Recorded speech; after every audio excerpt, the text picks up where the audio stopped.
വിശുദ്ധ പൗലോസ്ലീഹ തിമോത്തിയോസുകാർക്ക് എഴുതിയ ഒന്നാം ലേഖനം 1-ാം അധ്യായം 12 മുതൽ 19 വരെയുള്ള വാക്യങ്ങൾ. എന്നെ ശക്തിപ്പെടുത്തുന്ന നമ്മുടെ കർത്താവായ യേശു ക്രിസ്തുവിന് ഞാൻ നന്ദി പറയുന്നു. എന്തെന്നാൽ തൻ്റെ ശുശ്രൂഷയ്ക്കായി എന്നെ നിയമിച്ചുകൊണ്ട് അവൻ എന്നെ വിശ്വസ്തനായി കണക്കാക്കി. മുൻപ് ഞാൻ അവനെ നിന്ദിക്കുകയും പീഡിപ്പിക്കുകയും അധിക്ഷേപിക്കുകയും ചെയ്തുവെങ്കിലും എനിക്ക് കരുണ ലഭിച്ചു. കാരണം അറിവില്ലാതെ അവിശ്വാസിയായിട്ടാണ് ഞാൻ പ്രവർത്തിച്ചത്. കർത്താവിൻ്റെ കൃപ യേശുക്രിസ്തുവിലുള്ള വിശ്വാസത്തോടും സ്നേഹത്തോടുമൊപ്പം എന്നിലേക്ക് കവിഞ്ഞൊഴുകി.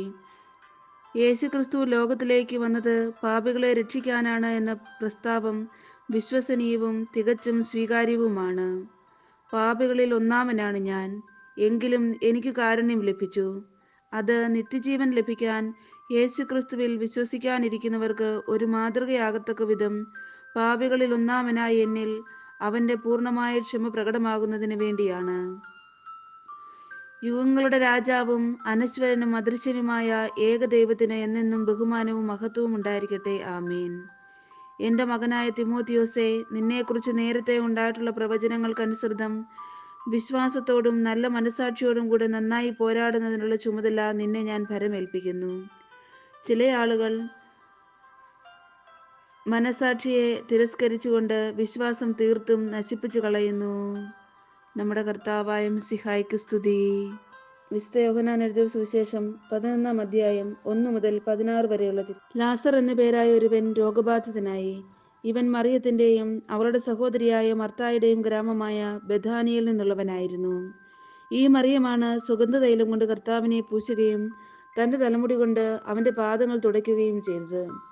ഇവളുടെ സഹോദരൻ ലാസറാണ് രോഗബാധിതനായത്. കർത്താവേ, ഇതാ അങ്ങ് സ്നേഹിക്കുന്നവൻ രോഗിയായിരിക്കുന്നു എന്ന് പറയാൻ ആ സഹോദരിമാർ അവൻ്റെ അടുക്കലേക്ക് ആളയച്ചു. അത് കേട്ടപ്പോൾ യേശു പറഞ്ഞു, ഈ രോഗം മരണത്തിൽ അവസാനിക്കാനുള്ളതല്ല, പ്രത്യുത ദൈവത്തിൻ്റെ മഹത്വത്തിനും അതുവഴി ദൈവപുത്രൻ മഹത്വം പ്രാപിക്കുന്നതിനും വേണ്ടിയുള്ളതാണ്. യേശു മർത്തായെയും അവളുടെ സഹോദരിയെയും ലാസറിനെയും സ്നേഹിച്ചിരുന്നു. എങ്കിലും അവൻ രോഗിയായി എന്ന് കേട്ടിട്ടും യേശു താൻ താമസിച്ചിരുന്ന സ്ഥലത്ത് തന്നെ 2 ദിവസം കൂടി ചെലവഴിച്ചു. അനന്തരം അവൻ ശിഷ്യന്മാരോട് പറഞ്ഞു, നമുക്ക് വീണ്ടും യൂദയായിലേക്ക് പോകാം. ശിഷ്യന്മാർ ചോദിച്ചു, ഗുരു, യഹൂദർ ഇപ്പോൾ തന്നെ നിന്നെ കല്ലെറിയാൻ അന്വേഷിക്കുകയായിരുന്നല്ലോ, എന്നിട്ട് അങ്ങോട്ട് പോവുകയാണോ? യേശു പ്രതിവചിച്ചു, പകലിന് 12 മണിക്കൂറില്ലേ? പകൽ നടക്കുന്നവൻ കാൽ തട്ടി വീഴുന്നില്ല. ഈ ലോകത്തിന് പ്രകാശം അവൻ കാണുന്നു. രാത്രി നടക്കുന്നവൻ തട്ടി വീഴുന്നു, കാരണം അവന് പ്രകാശമില്ല. അവൻ തുടർന്നു, നമ്മുടെ സ്നേഹിതനായ ലാസർ ഉറങ്ങുകയാണ്. അവനെ ഉണർത്താൻ ഞാൻ പോകുന്നു. ശിഷ്യന്മാർ പറഞ്ഞു, കർത്താവേ, ഉറങ്ങുകയാണെങ്കിൽ അവൻ സുഖം പ്രാപിക്കും.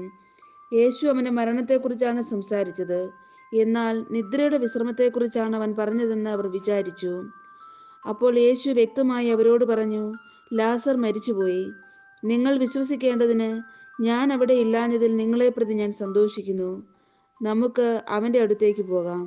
ദിദിമോസ് എന്ന തോമസ് അപ്പോൾ മറ്റു ശിഷ്യന്മാരോട് പറഞ്ഞു, അവനോടൊപ്പം മരിക്കാൻ നമുക്കും പോകാം. നമ്മുടെ കർത്താവായ മിശിഹായ്ക്ക് സ്തുതി.